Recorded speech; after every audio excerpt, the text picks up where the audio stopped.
today are directed mainly to the men who are in the chapel, not exclusively, but mainly to you and those of us who are men.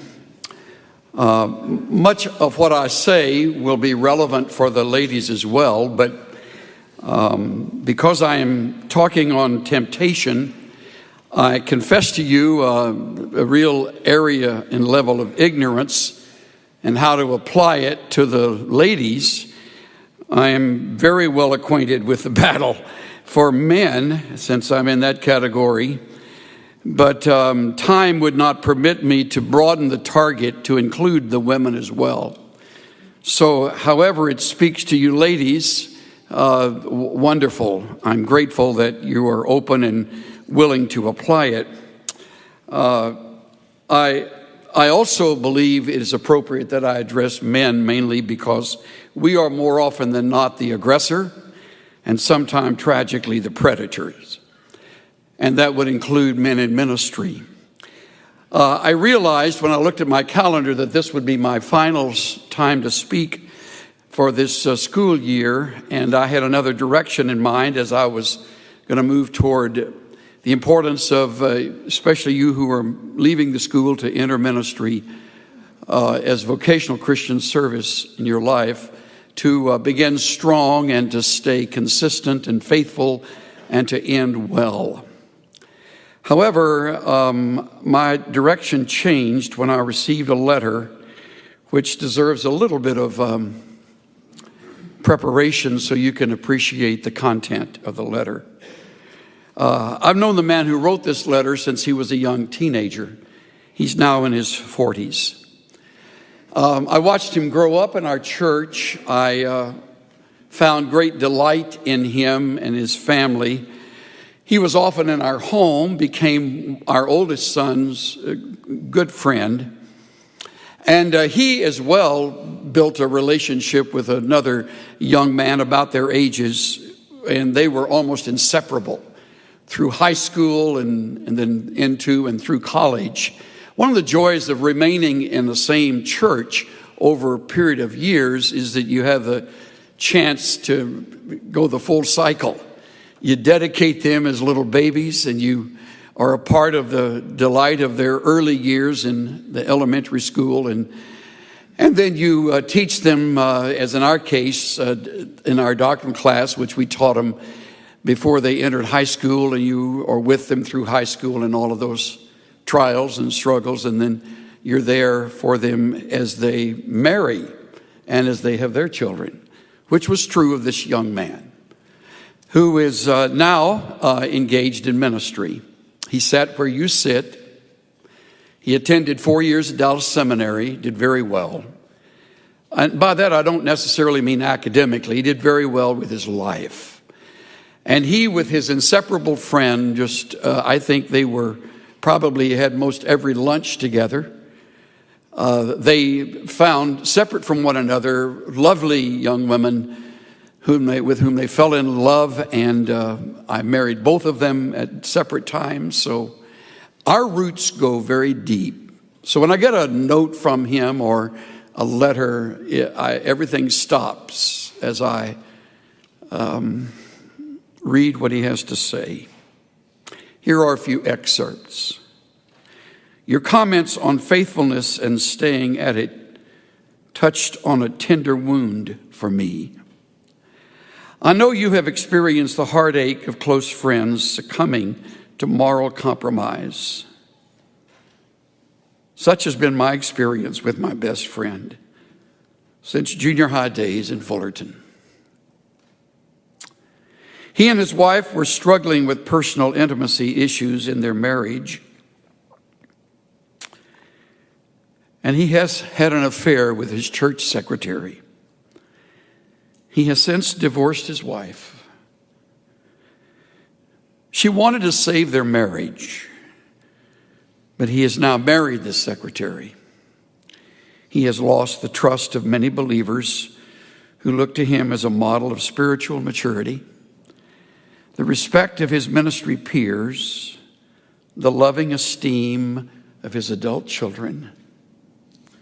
his ministry credentials removed from him where he has been serving, and so much more, he adds. My wife and I cannot believe what has unfolded in their lives. The two of them would have been the last couple. How often I read those words. The two of them would have been the last couple we could have imagined in this scenario. It has moved us to humble praise for God's grace in our lives and a holy assessment of our marriage to ensure that we bring no shame to the name we want to honor. He adds, I read with fresh sensitivity early this morning Paul's words in 1 Corinthians 9:27. I beat my body and make it my slave, so that after I have preached to others, I myself will not be disqualified for the prize.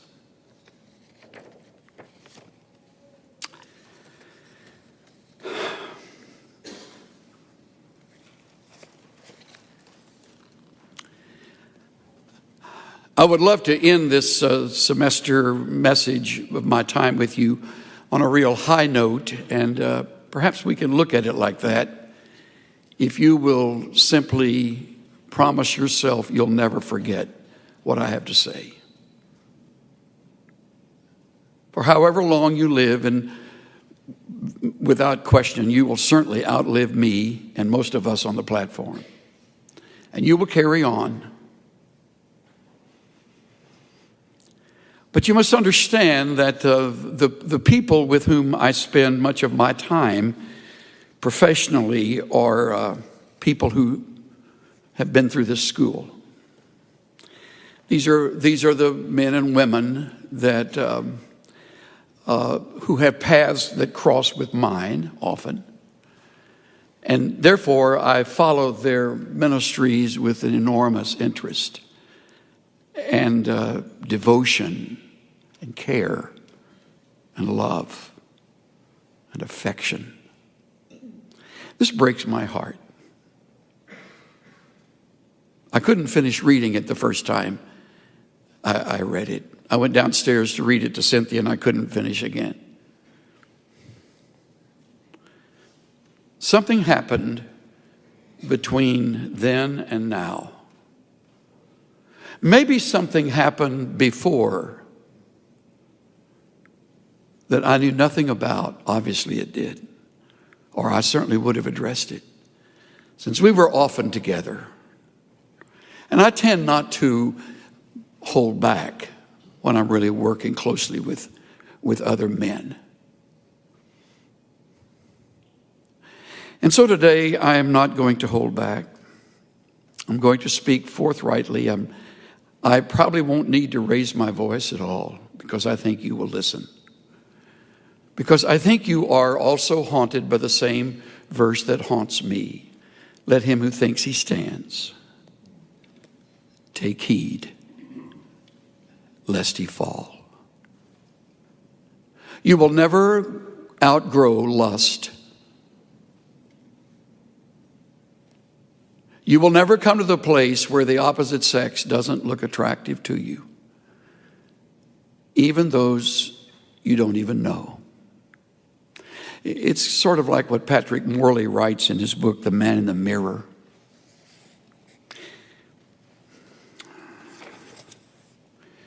The three of us were eating deli sandwiches at a street-side table on the picturesque main street of town.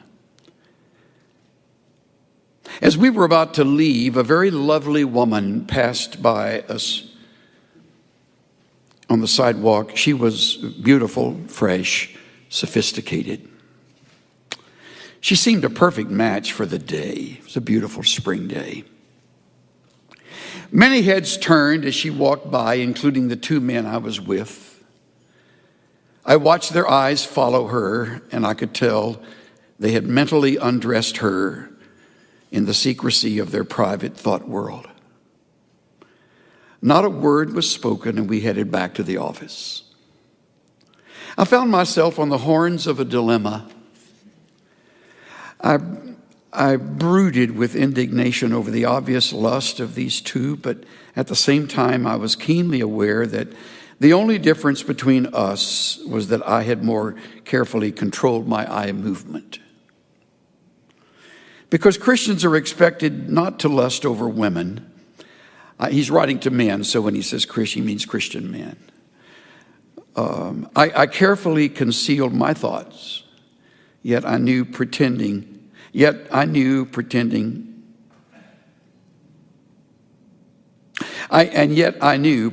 not to notice was counterfeit.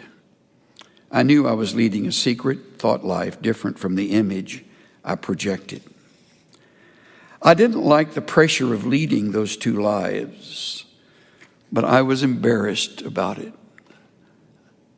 I thought it was exclusively my problem. It never occurred to me that other Christian men might struggle with the same problem. Are you living a secret thought life significantly different from the you known by others? Would you be embarrassed if your friends and associates knew what went on inside your mind? If your thoughts were audible, would your wife want a divorce? Each of us leads a secret thought life, an invisible life, known only to us, not known to anyone else. The secret life is usually very different from the visible you. The you that is known by others, yet it's the real you. It's the you known by God.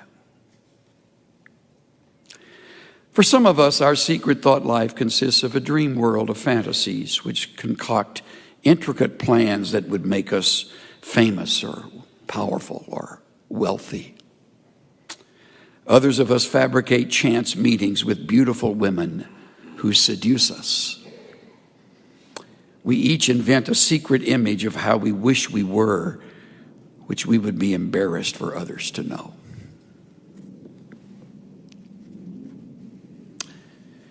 I have my Bible open to Genesis 39. And as you turn to that chapter, it will be a chapter on sexual temptation. Interestingly, in this case, the woman is the seducer. She is the seductress.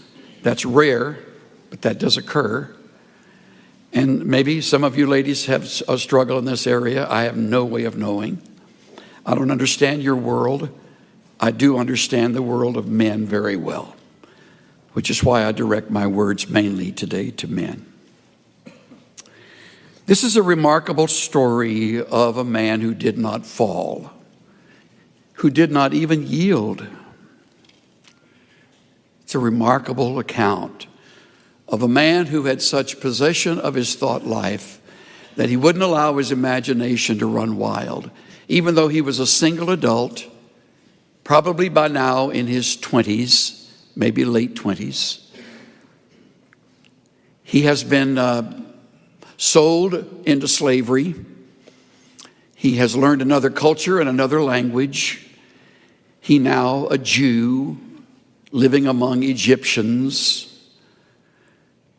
and finds himself a trusted servant in the home of a man who was an official of the Egyptian government, a man named Potiphar. Joseph had been taken down to Egypt, and Potiphar, an Egyptian officer of Pharaoh, the captain of the bodyguard, bought him from the Ishmaelites who had taken him down there. The Lord was with Joseph, so he became a successful man. And he was in the house of his master, the Egyptian. Watch closely the setup. His master saw that the Lord was with him and how the Lord caused all that he did to prosper in his hand. So Joseph found favor in his sight. and he became his personal servant. He made him overseer over his house, and all that he owned he put in his charge. What a magnificent trust. This Egyptian officer over time had watched, studied, listened to, seen the results of the work of this Hebrew servant, and little by little he released to him more and more responsibility and authority and privacy. It came about, verse 5, that from the time he made him overseer in his house over all that he owned, we read again, the Lord blessed the Egyptian's house on account of Joseph. Thus the Lord's blessing was upon all that he owned in the house and in the field. So he left everything he owned in Joseph's charge. And with him there he did not concern himself with anything except the food which he ate. That, men and women, is trust. That's what you earn over the years as a pastor. That is what you earn over the years as a faculty member of some school you may serve. That is the reward of our great God on the lives of those who are faithful, who do good work, who don't compromise, who tell the truth, who keep their word, who keep short accounts, who don't take advantage of people and don't exploit, who don't manipulate. Joseph was a trustworthy man, and Potiphar finally found himself completely comfortable leaving everything in Joseph's charge. Before I go one step further, I have to pause and say that in itself puts you in a very vulnerable position, because you still have your thought life. You still have a world that goes on in your brain and in your old nature that is vile. It is obscene, which, if the Spirit of God does not control it, waits for the moment to lurch into action. We had a man who was a very fine preacher and long-time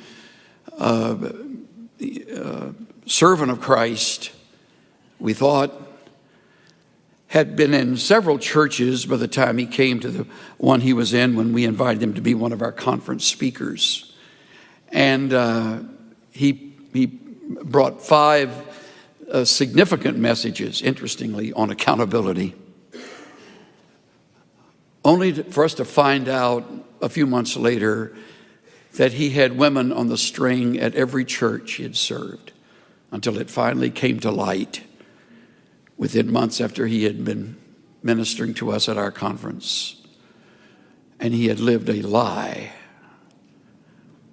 Though at each church he had earned the trust of the people by his visible world. But he was a liar. He was an adulterer. He was an unfaithful man.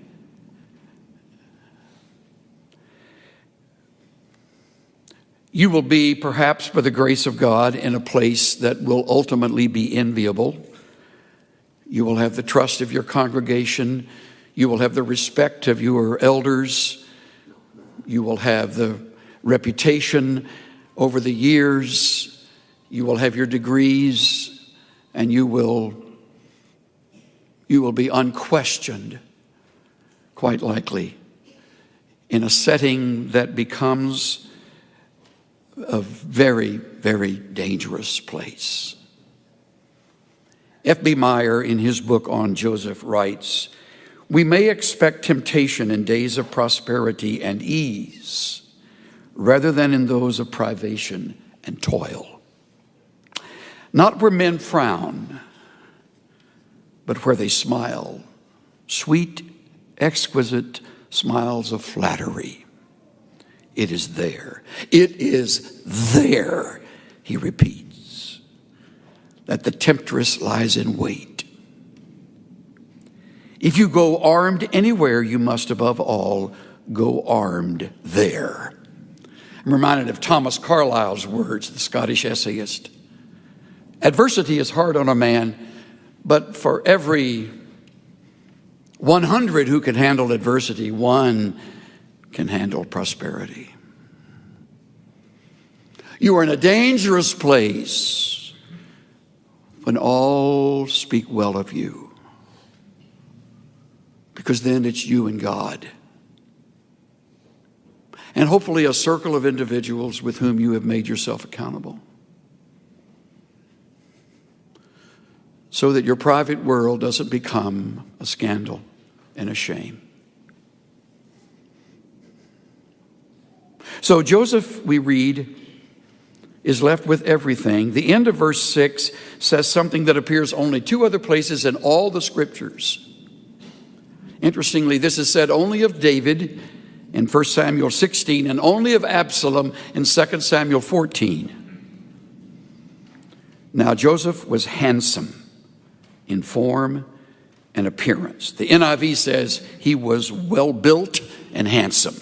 Nothing wrong with either one. It isn't fair, but there's nothing wrong with either one of them. Nothing wrong with that. We used to have a superintendent in our Evangelical Free Church group out in the West Coast, a wonderful friend named Wally Norling, who referred to one of our younger preachers as being cursed with good looks. Isn't that a good way to put it? If you're cursed with good looks, you got even more working against you. I've never had that problem, thank God. I got a bunch of others, but that was not one of them. But I know some dear guys that are in ministry that women's eyes roll when he's around. He's just handsome. Joseph was like that. Good shape, chiseled face, strong, young, available. Mrs. Potiphar noticed it. It came about after these events. Isn't the Bible eloquent? How full of meaning are those 3 words, after these events.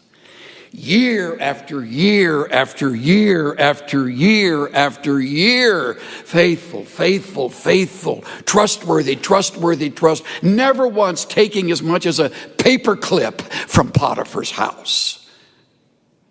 After these things, the enemy of our souls has perfect timing. Perfect. After these events, his master's wife looked with desire at Joseph, and she said, "Lie with me." That's what I call the direct approach. Rarely happens, but sometime it will. I'm drawn not so much to her words, I'm drawn to the word desire. She lusted after Joseph. Dietrich Bonhoeffer has done his best work in a very small book that we could almost call a booklet. It's entitled Temptation. Listen to Bonhoeffer. In our members, there is a slumbering inclination toward desire, which is both sudden and fierce. With irresistible power, desire seizes mastery over the flesh. All at once, a secret smoldering fire is kindled. The flesh burns and is in flames. It makes no difference whether it is sexual desire or ambition or vanity or desire for revenge or love of fame and power or greed for money. Joy in God is extinguished as we seek all our joy in the creature. At this moment, God is quite unreal to us. And only desire for the creature is real. Satan, I love this line, Satan does not here fill us with hatred of God, but with forgetfulness of God. We'll just put God aside for now. Satan does not here fill us with hatred of God, but with forgetfulness of God. The lust thus aroused envelops the mind and will in deepest darkness. The powers of clear discrimination and of decision are taken from us. It is here that everything within me rises up against the word of God. That's it. He nails it. In vulnerable moments, I don't hate God. I just kind of get him out of the focus of my mind. Joseph never did that. Lie with me, she says. But he refused. Good for him. He said to his master's wife, notice how that's written. He says to his master's wife, of course. Behold, with me here, my master does not concern himself with anything in the house, and he has put all that he owns in my charge. There is no one greater in this house than I, and he has withheld nothing from me except you, because you were his wife. How then could I do this great evil and sin against God?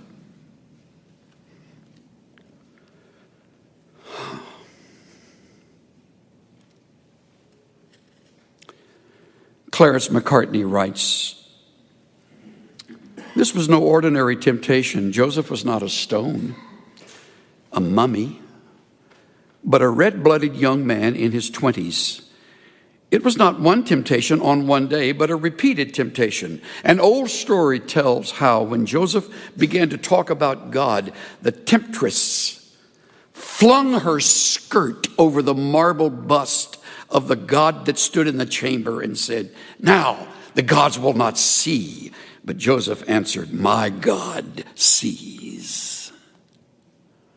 Reminds me of what the psalmist writes in 139, verse 3.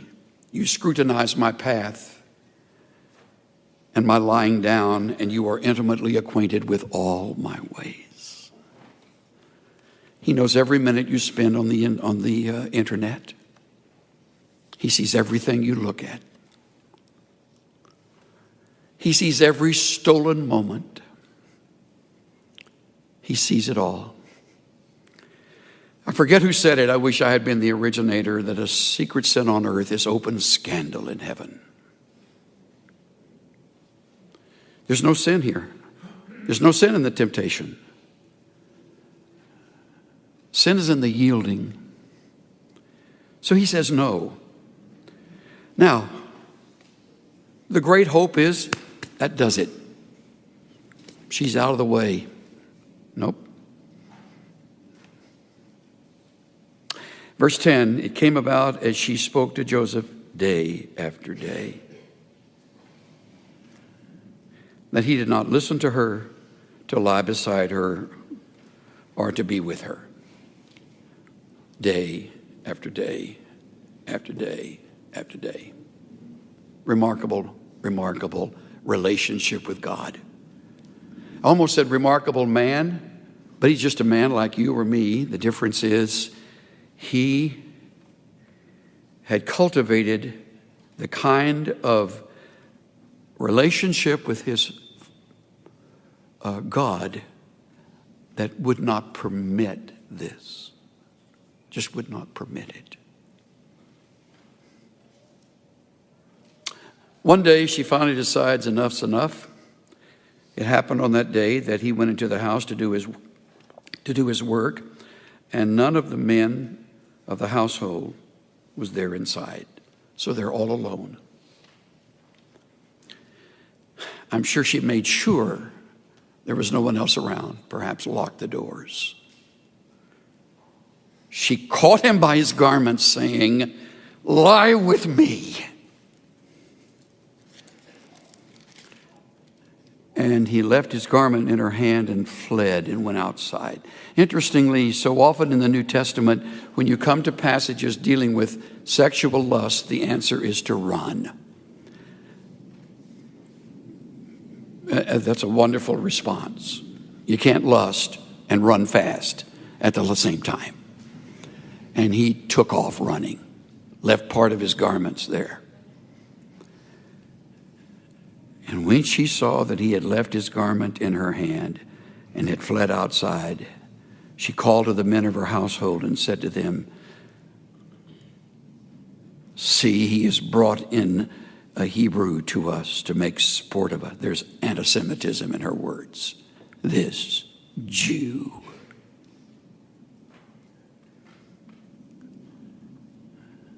He came in to me to lie with me, and I screamed. So she's claiming rape. Interestingly, if he had meant anything to her, she wouldn't have turned on him. He meant nothing to her. Lust is never a fulfillment of love. It's usually an act of anger and often emotional assault. It goes back to deep, deep, unresolved situations that have not been rooted out, discovered. Came about when he heard that I raised my voice and screamed, that he left his garment beside me and fled. She left his garment beside her until his master came home. Then she spoke to him with these words, "The Hebrew slave whom you brought to us came in to make sport of me. It happened as I raised my voice and screamed that he fled." When the master heard of it, his anger burned, and verse 20, he put him in jail. Verse 21, but the Lord was with him. How do I apply all of this? Let me do it quickly. 4 thoughts came to my mind early this morning. All of them are you must not. First of all, you must not be weakened by your situation. You must not be weakened by your situation. Economically, Joseph was secure, respected, and trusted. Personally, he was handsome, desired. Miscellaneous other things, they were alone, had an excellent track record. He was invited. He was unmarried. It's her idea. Your flesh invariably will remind you of those unique situational circumstances, and you'll fall. If you don't, strengthen your life in the midst of whatever situation. So you must not be weakened by your situation. Secondly, you must not be deceived in the persuasion. It was a bold, flattering, calculated, direct, and quite frankly, extremely desirable. In what I read, I find that the ancient Egyptian women were fabulously beautiful. It's quite possible that cosmetics began there, and they knew how to make themselves even more attractive. He could have thought, her husband doesn't meet her needs like I could. By doing this, you'll prove that you really care for me. Who will ever find out we're completely safe? Look, I'm so terribly alone and lonely, and God will understand. Just this once, never, ever, ever again. Those are the words of temptation. You must not be deceived in the persuasion. Here's the third, and perhaps I mean this one most firmly of all 4. You must not be gentle with your emotions. We read in verse 8, he refused. We read in verse 9, it is a great evil. Those are his words. Sin against God. Those are his words to her. He did not listen to her and would not be with her. Verse 10. Verse 12, he left and fled and went into the street. Those are all strong, not gentle, but strong reactions to the emotions within him.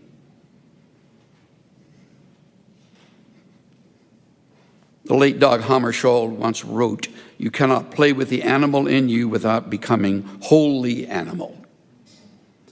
Play with falsehood without forfeiting your right to truth. Play with cruelty without losing your sensitivity of mind. He who wants to keep his garden tidy doesn't reserve a plot for weeds.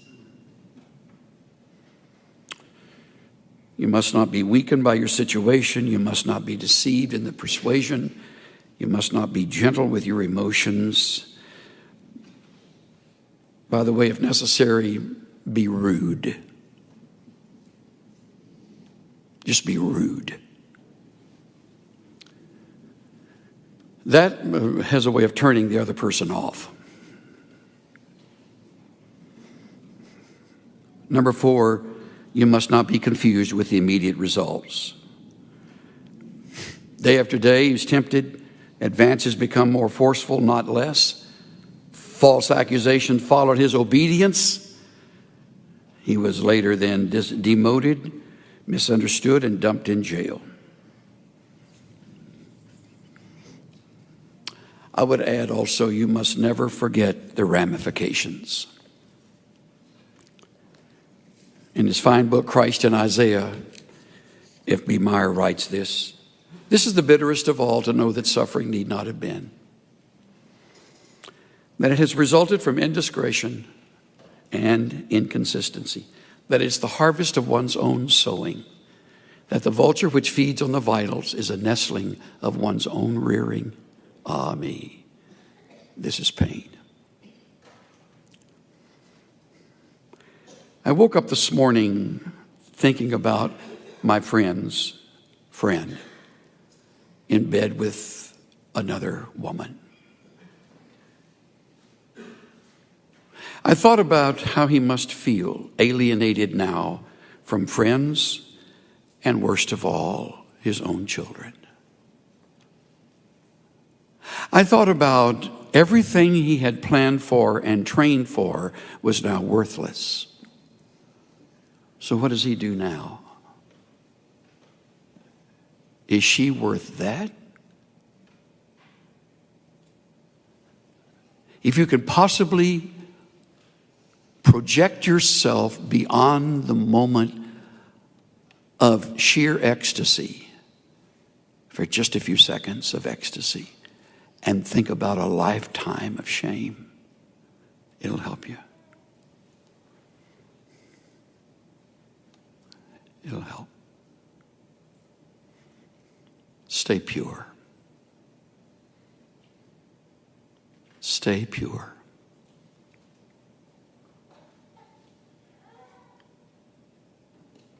Stay pure.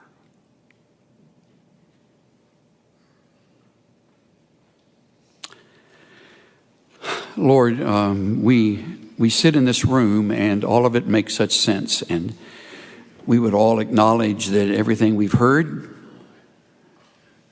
ties in with what you have taught and what we believe. And in this room, we're all in the majority and everybody's lockstep with one another, gonna stay pure, gonna stay pure.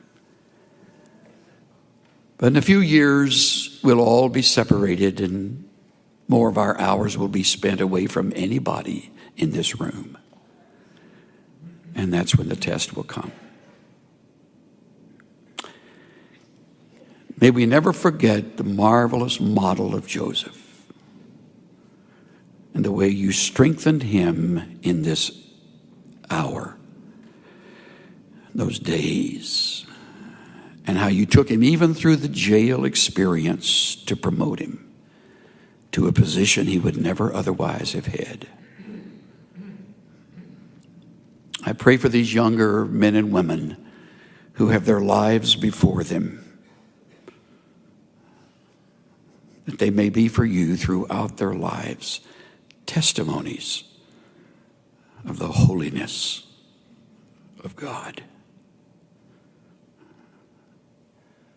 I ask that for faculty and student alike, for preacher and missionary alike, for counselor and staff member and musician alike, for authors, songwriters, for those who hold responsible positions in the future, leading ministries and serving the people. May we be models of purity. Spirit of the living God, fall afresh on us. In the name of the Savior. Perhaps I should apologize, though I had nothing to do with getting the illness. I got the flu shortly before I was to speak last time, and I really want to thank you for stepping in. It was great of you to do that. You had all of 30 minutes to prepare for that, and we all are grateful. I was especially. You never know when things like that are going to happen. First time I'd ever had to cancel, but I knew that you didn't want me to come down here and throw up on you, so I chose to do that at home. The Civil War was raging, and it was becoming increasingly more bloody and brutal.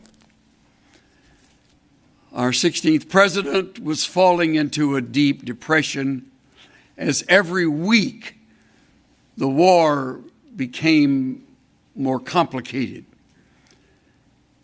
His days were discouraging, and his nights were what seemed to him to be interminably restless, only to awake the next morning to another horrible report of more deaths, more heartbreak, and the future ending of it all seemed forever removed from him. Would it ever end? The burden of all of that rested on the shoulders of Mr. Lincoln, and we who love to read him and of him stand back in amazement at his ability to handle it as well as he did. One afternoon, he felt he just must get a little solitude and hopefully find a place of refreshment and relief.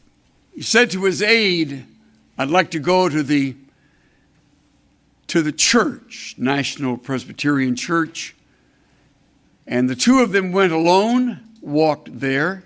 That was in the days when presidents could walk freely in the capital city. And night had fallen. They slipped into a side door to an unlit room so as not to call attention to his presence and disturb the meeting. The pastor had just stood to begin to preach. Lincoln crossed his legs, placed his stovepipe top hat on his lap, and never moved as he listened intently to what the pastor had to say. As the sermon ended, people got up to leave, and he remained seated, and his aide leaned over and whispered to him, "Well, what did you think? Did you think it was a good message?" He said, I thought the message was well prepared, well delivered, sincere. The points were logical. The man was clear. Then you thought it was a good sermon? "No, I thought he failed," said the president. "Failed? How? Why?" He failed because he did not ask of us something great.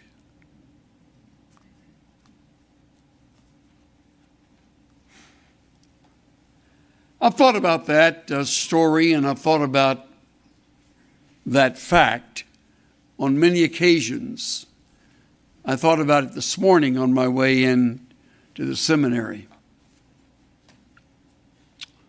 I don't want to fail today in that one area, and I don't think I will, because I have His Word that asks of all of us something great. You're sitting here this morning. Most of you are students at the school.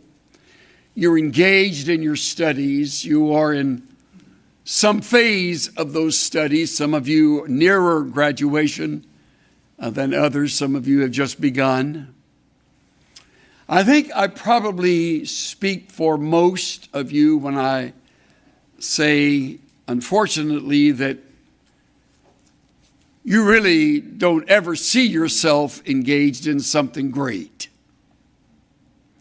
We've been taught very well to do the little things well, and we should. To be faithful behind the scenes, and there's everything right about that. To cover the bases, to become the wind beneath another's wings, to stand along them and, if necessary, in their shadow, and do the work that God's called us to do with the training He's given us. And as a result, the last place most of you see yourself is in a great place, a place of sizable significance, where your life touches many people.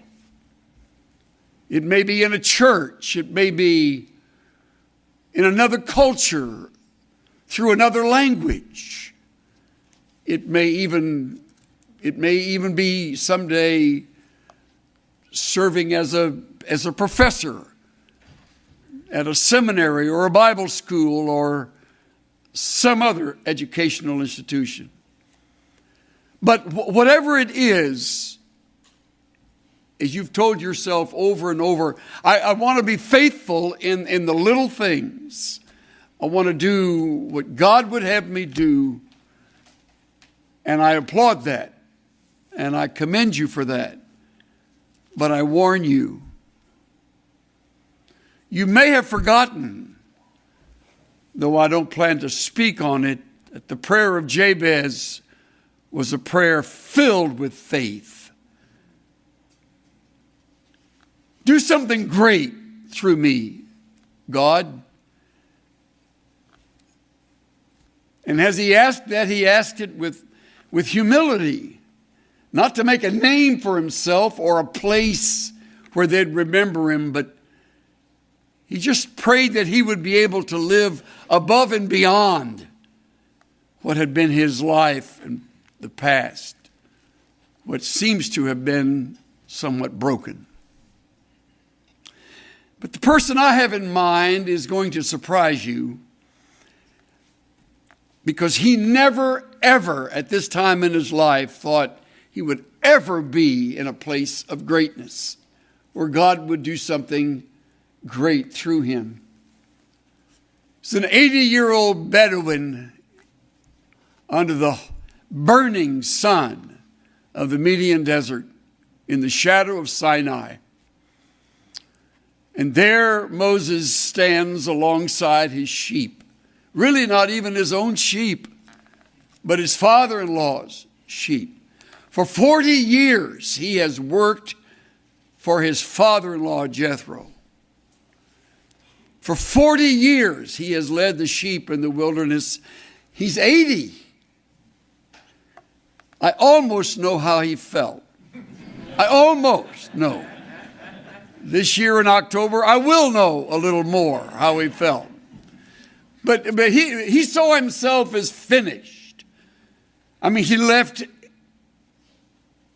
Egypt as a fugitive with a criminal record. He was a murderer. Took things in his own hands, attempted to rescue the people from their bondage, and murdered an Egyptian, remember, and hid him in the sand, and they were out for him, and he fled and wound up far as away as he could get, where he ultimately met and married his wife and settled in for a life to be forgotten. I don't know where you are in your own brokenness, but we all know something of those feelings. You've made a mess of some things. Your past is maybe checkered. Perhaps you're not the brightest bulb in the room, and you're surrounded by others who are very, very capable academically. I know that feeling. I was accepted to seminary on probation, and that was with reluctance. And I remember while here and serving, one of my first tasks here, I became the lawn man, and I mowed the grass and planted the flowers, and that's how I got to know the president. By the way, I didn't know this was his favorite hymn, but Dr. Walford loved flowers. And I thought, shoot, I'm planting a lot of those suckers around here. And I did. Amazingly, they lived. So he finally, I think, one hot summer afternoon said, you're a student here. And I said, yes, sir, I am. What's your name? And I told him. And he said, well, I'm John Walford, as if I didn't know. You know, the world knows you. But I was a nobody who came from nothing, raised in El Campo, Texas. You'll spend a while trying to find it. It's tucked away down there in South Texas. And here I was, a student. Never in my life ever did I think there would be much that would come as a result of my studies here. Whatever God planned was fine with me. Whatever it was grace.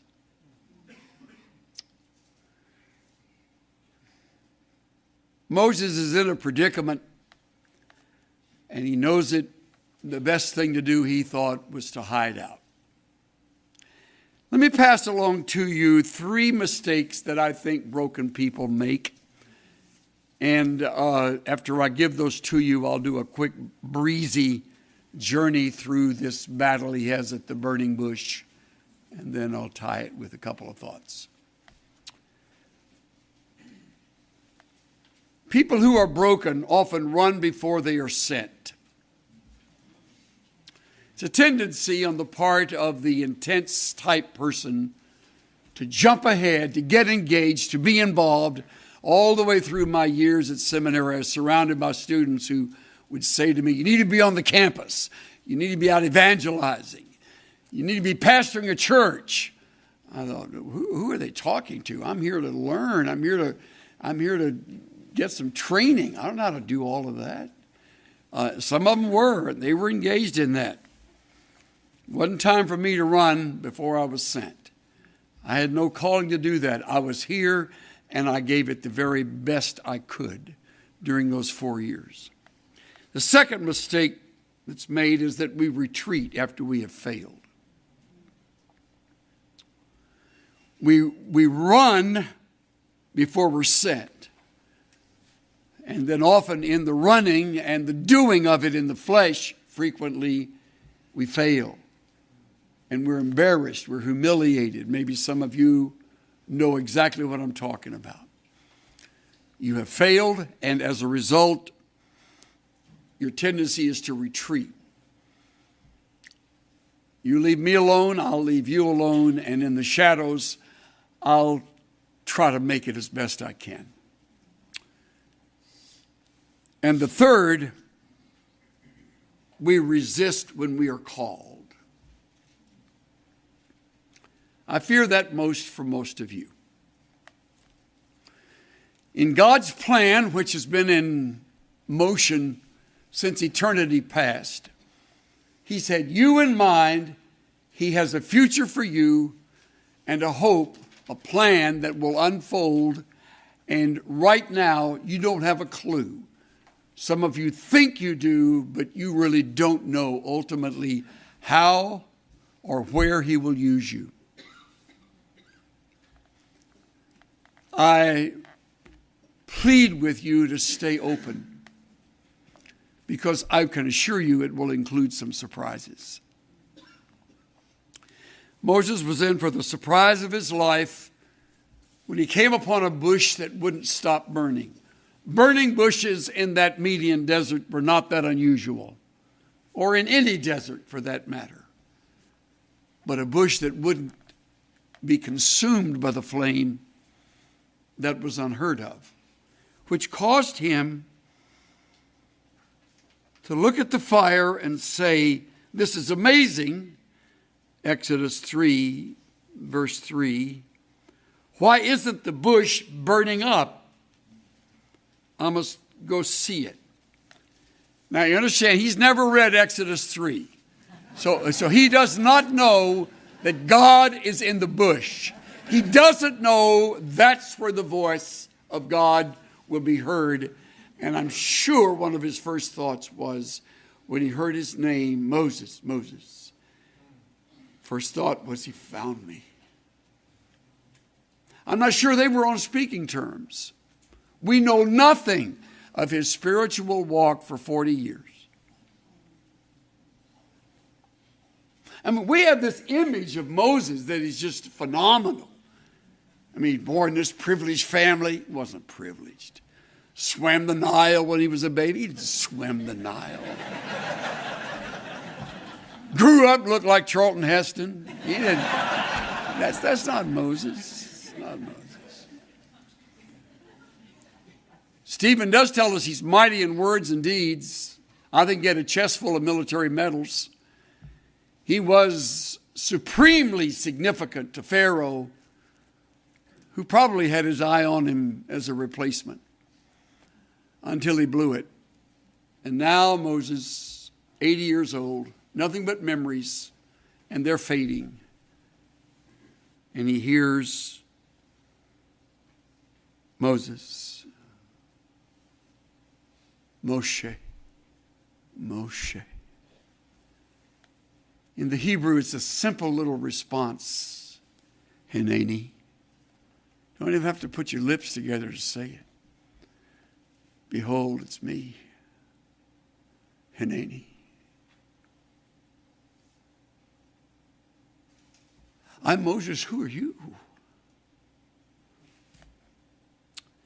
Don't come any closer. The Lord warned, take off your sandals. You're standing on holy ground. I'm the God of your father, Abraham, Isaac, and Jacob. I can hardly read it. I can't imagine the thrill that must have coursed through him. He hasn't forgotten me. He still knows me. When Moses heard this, he covered his face because he was afraid to look at God. When you read your Bible, may I urge you not to rush through moments like this. When there is an emotional moment, give it some emotion. Let it be relived in your minds. Put yourself in his place. Now, sandals off. Now on the hot sand. Now in front of the bush that keeps burning and keeps talking. Feel it.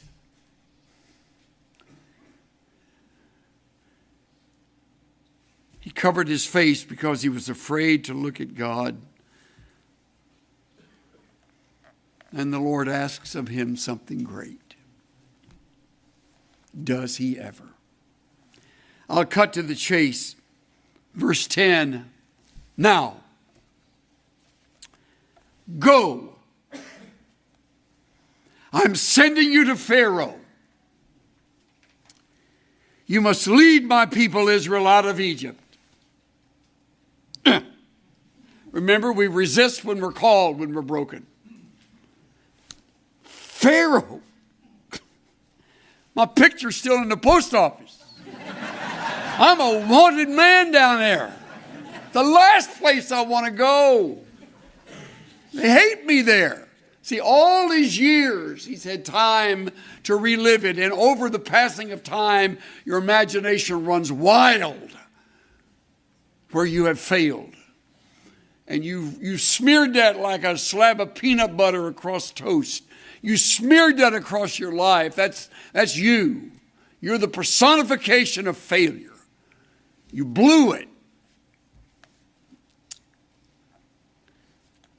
First words out of the bush for the call was go. All right, we'll pause there and let that one sink in. Whenever the Lord uses you in any measure for whatever purpose, you go from here to there, unless his call is that you remain right here for further study. And you're going, oh man, that's the last thing. Well, hang on. You may be the PhD student of the future. And you'll be the most surprised. Because some of you are thinking, PhD? Just let me get out with whatever. I am not coming back. Don't say not doing that. Half of these guys would say the same thing.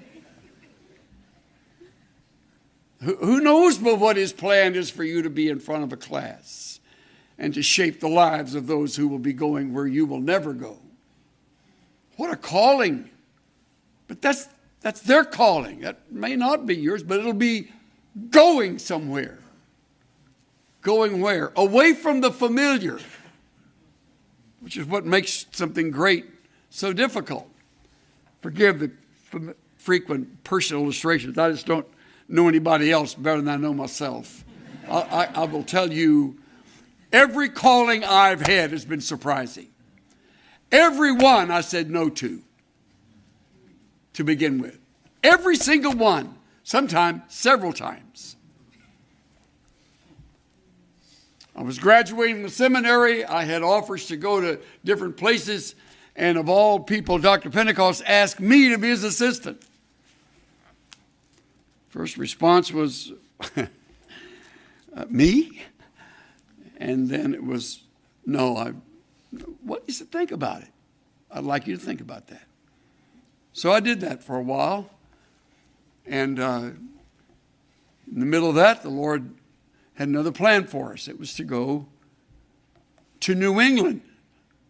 Who in his right mind is going to leave Texas to go to New England? I know if you're from New England, you're offended by that. Get over it. So I go, and I'm the most surprised guy in New England. I told him, no, that's not for me. That's not where I ought to be. New England's not only a geography, it's a way of life, which I never really got. So I wasn't there very long. I would call it pretty much a failure. But it wasn't a mistake. I just had to learn what it meant to fail. And I did. I don't think all of them there that were in that church would say I failed, but it wasn't the kind of place that, exciting, from one day to the next. It snows there. It's starting to snow here a lot. What's the matter with that? Anyway, to my surprise, the Lord tapped me on the shoulder and said, I want you back in Texas. And I said, no, I'm not going back there. I've been there all my life, and you need to go back there. No. So my wife heard, okay, Lord, I got it. I'm on the phone, and she's so anxious to leave. She said, I'll tell you what, honey, you pray about this while I pack. Okay? Yeah. So we wound up in Irving. Came to Irving, little church. And of all things, I follow Stan Toussaint. How bright is that? And while I'm there, it's amazing how God blessed it. Just had the time of my life. And we had a number of seminary students with some of the faculty members that were coming to the church. It was just great. Built a new building and exciting. And the day my mother died, I got a letter from California. February 1971. And they wanted me to think about coming to a church out in California. No. First of all, I'm grieving and got to prepare the funeral message for my mother. It's the most ill-timed letter that was ever written. They wrote again, please think about it. No, I'm where I ought to be. We're just been here just 4 years, and I really want to get at it. Well, then they wrote again. And what's wrong with these people? And Cynthia said, we really don't have any business leaving. I know, honey, I know. I'm not asking for it. They won't quit writing. And so I tell you what I'll do. I'll go out there and I'll go to the seminar I wanted to go to here. Then on Sunday I'll go preach out there and I'll come back here and done. And I went and, it was fantastic. Hate to tell you how much fun we had. And so I came back and she met me. Okay. She met me at the airport, like this.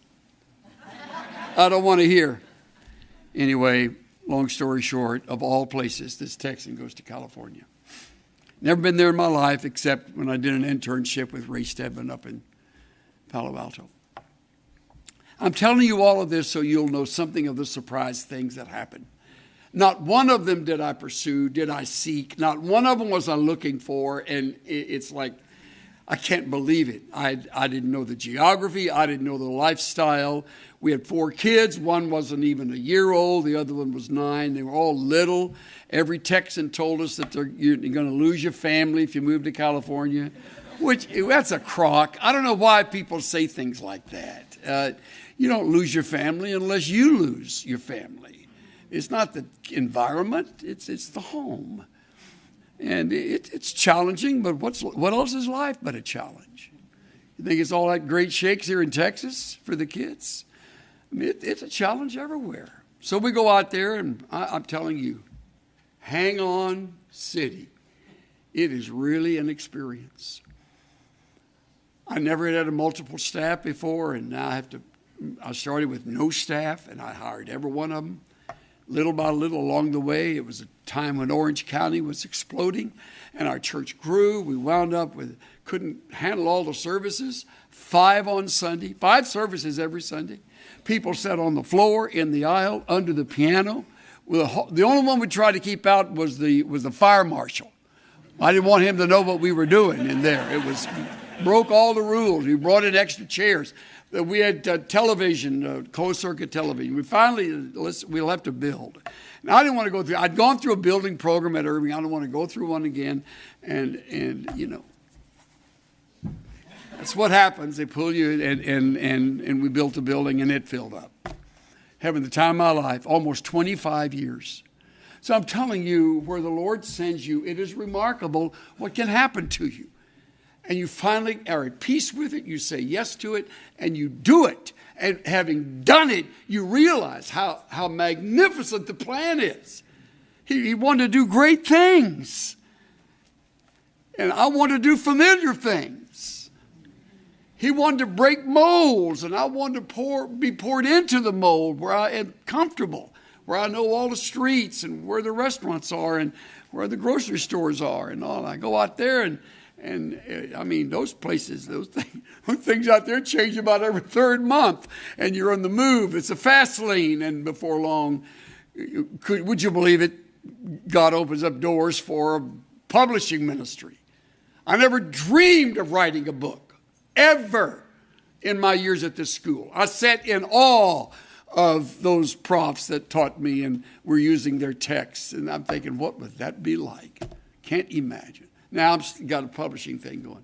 And out of the blue, I have a man named Al Sanders who says, I think you ought to think about being on the radio. And I said, I don't need to be on the radio. That's ridiculous. I never listen to radio. I certainly don't listen to Christian radio. And he says, I know. We need to give him something to listen to. I thought, well, no, I'm still not going to do it. I'm not going to do it. I didn't have anybody to lead it. I didn't know how to do it. I don't know that medium. I know preaching. I know a little bit about the church, and that's my rut. That's my thing. And God broke a mold, opened up a ministry for the media. I never dreamed of that. People ask at times, is this all a big fulfillment? No, as a matter of fact, it's all a big surprise. I live my life surprised. I'm amazed when people listen when I talk. Well, most do, not everybody. And I'm just shocked at the audience God gives us. We're going to Israel tomorrow. Oh, I got to pack. I forgot that. Anyway, I'll have it. 820 people, 18 buses, all aboard. Get on. Let's go. I had never been to Israel until I came to Dallas Seminary, and then I suddenly realized what I've been missing. Now I have a chance to lead a tour every other year. What a privilege that is. Listen to me. They got their Bibles and they're looking at the places and they're thinking about how great this is. And we're on the Sea of Galilee, my favorite spot. You know why I like it? They can't build a church on it. I like it. You know, they can't make it religious. It's just water and the shore and the beauty of it and the significance. And you get people there that have never been in their life and they fall back in love with Jesus. How good is that? Me, El Campo Yo-Yo, leading this marvelous opportunity. And I'm all settled in. Everything's great. We're going along, year after year. And I get a call from Dallas Seminary. Sounds a lot like Don Campbell's voice. And I thought, well, maybe I'm in trouble again. And he said, Jack Turpin is the chair of the board at the time. And he said, we'd like you to think about being president. Is this a joke or what? I don't think they've ever been asked that in their life. Is this a joke? And they said, no, we'd like you to really seriously. I said, no. What's the matter with you people? First time I was there, I was on probation. You ought to see what it'd be like if I became president. And they would not give up. And then Jack had the audacity to say, would you pray? Yeah, I'll pray. My wife is saying, I think it's a good idea. I'm thinking, whose side are you on? That's not how this works. You think it's all spiritual and incredibly life-changing and all that. And whoa, angels drift around on. It isn't it. So whose side are you on? Well, I'm trying to listen to God. Well, you're out of luck. I'm not the one who did. And she's right. It drives me crazy. So I wind up here, and I realize when I'm here. They didn't need another scholar. Certainly didn't get one with me. What they needed was a shepherd. Somebody to tell these people, I love you. You're valuable. And somebody who understands a student who can hardly keep up, stumbles over the languages and tries your best to keep on a level plane. I understand that. You want to quit. I understand. Your wife gets sick. I understand that. Or your husband. We lost a baby here.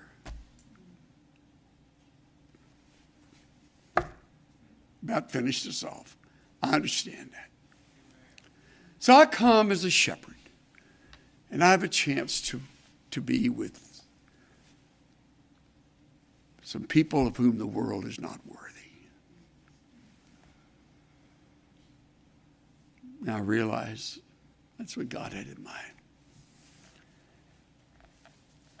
And one of my favorite stories is when I finally had finished my calling here, and we were in a church out in the little town of Frisco. I used to hunt dove in Frisco. It's a dump, back when I was here before. And now it's like, whoa. It's just growing like topsy. We got a church right in the nerve center of all of that. And I'm thinking, God has a great sense of humor. Here I am in the middle of this growing church. I've never started the church in my life. No. But it was yes, yes, yes. So learn from me. Stop saying no. Stop looking at the obstacles. Stop thinking, not me.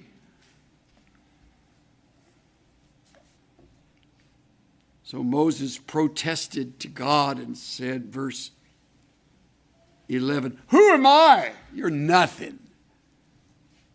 Could have been the answer.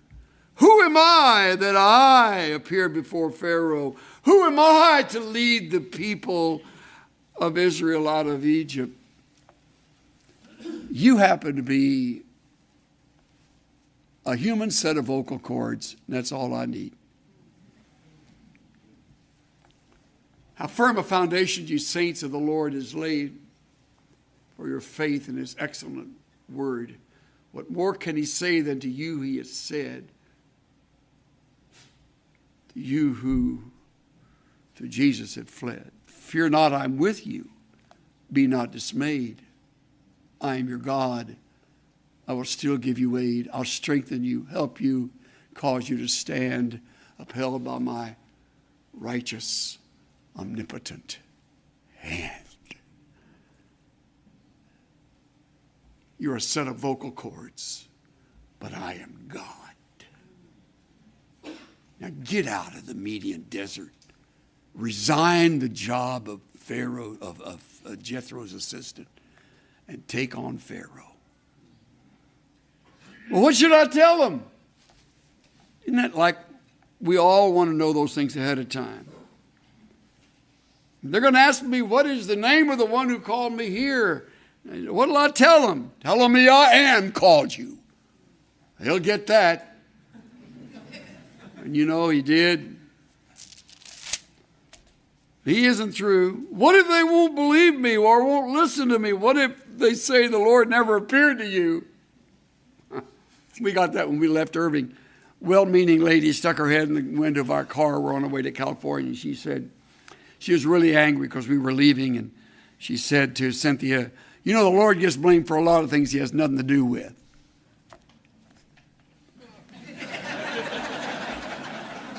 So I won't tell you my first Marine Corps response in the car. I just said to Cynthia, roll the window up. So she backed away and rolled the window up, and we drove off. And I said, honey, if you think about that, the rest of the trip to California is going to ruin the beginning. She just can't see past the nose on her face. She doesn't realize. We're not going because we're just craving to get out of here. We're going because we can't stay. Get that. And you can't expect them always to get it. Folks won't understand. Very few will go, oh, you're in trouble. They all go, good. Get out. This is great. They will want you to stay if you've done what you should have been doing. But God doesn't wait for you to finish everything he starts. What if, what if, what if? And finally, Lord, I'm not very good with words. I never have been, and that's where his memory failed him, because he was mighty in words and deeds when he was 40. But when you follow sheep for 40 years, it's down to bleh, bleh. Your vocabulary tends to. I'm not very good with words, and then he said, Lord, please send anyone else. Man, I've prayed that. I've said that. Lord, just send anybody else. I don't want to do that. I'm not calling you because you want to do it. I'm calling you because I want you to do it. Would you please say yes? I'm asking of you something great. You know what most folks don't read? They don't read the end of chapter 4. Think about how Moses felt when this happened. Listen, Moses and Aaron returned to Egypt, called all the elders of Israel together. Aaron told them everything the Lord had told Moses. Moses performed the miraculous signs as they watched. Now listen, then the people of Israel were convinced the Lord had sent Moses and Aaron. Look at that. The people were convinced. And when they heard that the Lord was concerned about them and had seen their misery, they bowed down and worshiped. And flat on his back worshiping, or maybe on his face, Moses realized why the bush never burned up. You see it all so much later.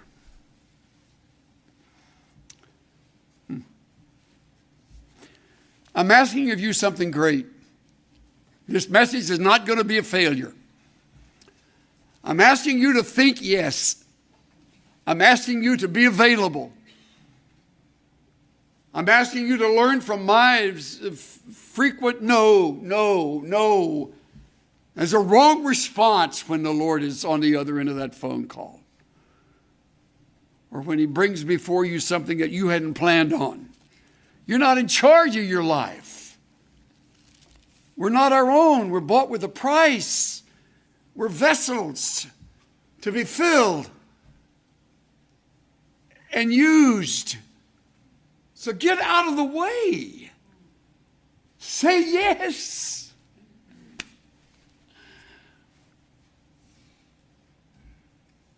One by one, God took them from me, all the things I valued most, till I was empty-handed. Every glittering toy was lost. And I walked earth's highways, grieving in my rags and poverty, until I heard his voice inviting, lift those empty hands to me. So I lifted my hands toward heaven, and he filled them with the store of his own transcendent riches, till they could contain no more. And at last I comprehended with my stupid mind and dull that God couldn't pour his riches into hands already full.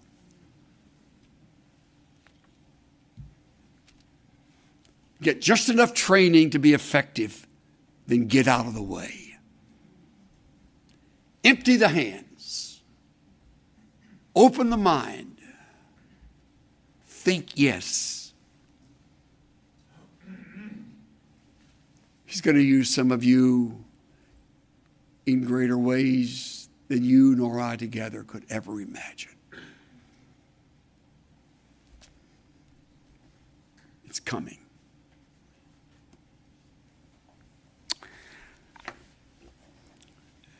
Dear Lord God, thank you for continuing to work in my life in such a way that I realize more and more how absolutely insignificant I am in this whole process. I got a voice, and I've got a body, and I've got a mind, I've got a mouth, and I've got a family, and you're wanting to use different parts of that at different times. And keep me from making a mess of what you're planning to do. And I pray the same for those men and women who've listened so well today. Guard us all, our Father, from building those great big barriers based on a human viewpoint that thinks and says repeatedly, no, no, no, no, no, no, no, not me, no. And then let's learn from Moses, Lord, that the only way to go is with a yes. And then help us get out of the way.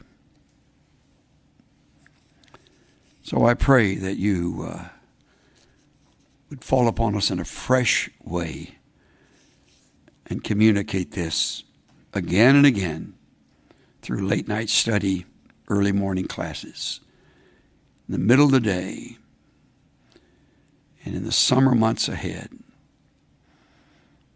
We invite you to ask of us something great. In Jesus' name. Everybody say. Amen.